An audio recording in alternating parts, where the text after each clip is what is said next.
It demonstrates যে বিরোধিতা করতেই হবে। মাননীয় মন্ত্রী, মাননীয় speaker, let us be respectful to the members of the opposition bench.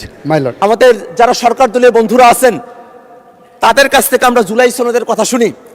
তারা জুলাই সনদ নাকি অক্ষরে অক্ষরে তারা বাস্তবায়ন করবেন। সেই জুলাই সনদের দুইটা পার্ট আছে মাননীয় স্পিকার। এক পার্টে অর্থাৎ বাঁ দিকে আছে জুলাই সনদের মূল ভাষ্য আর ডান দিকে আছে নোট অফ ডিসেন্ট। তারা যখন জুলাই সনদের কথা বলেন তারা তখন নোট অফ ডিসেন্টের কথা বলেন, যেটা তারা অক্ষরে অক্ষরে পালন করতে চান। মাননীয় স্পিকার, এই জুলাই সনদের 31 নম্বর ধারার মধ্যে বলা আছে এই সুপ্রিম কোর্টের বিচারকদের নিয়োগ করার জন্য আলাদা একটা কমিশন করার কথা বলা হয়েছে, একটা কাউন্সিল করার কথা বলা হয়েছে। সেই জায়গাটাতে একটা মাত্র নোট অফ ডিসেন্ট আছে বিএনপির পক্ষ থেকে। সেই নোট অফ ডিসেন্টে তারা কিন্তু এই মূল প্রস্তাবের বিরোধিতা করে নাই। তারা শুধু এতটুকু বলছে যে এটা সংবিধানে অন্তর্ভুক্ত না করে এটাকে আইনের মাধ্যমে করেন। মাননীয় স্পিকার, এইটা তো সংবিধানে অন্তর্ভুক্ত না, এটা তো আইনের মধ্যেও আছে। তাহলে নোট অফ ডিসেন্টে জুলাই সনদ কেন মানে না?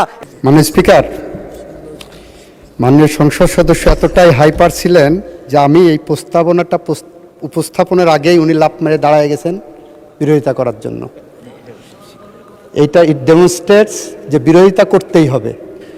মাননীয় মন্ত্রী, মাননীয় speaker, let us be respectful to the members of the opposition bench. My lord, মাননীয় স্পিকার, মাননীয় স্পিকার, মাননীয় সংসদ সদস্য যে বক্তব্য দিয়েছেন বিচার বিভাগের সুপ্রিম কোর্টে রিক্রুটমেন্টের বিষয়ে যে প্রশ্নবোধক চিহ্ন আছে, থিওরিটিক্যালি আমি বক্তব্যের সাথে একমত।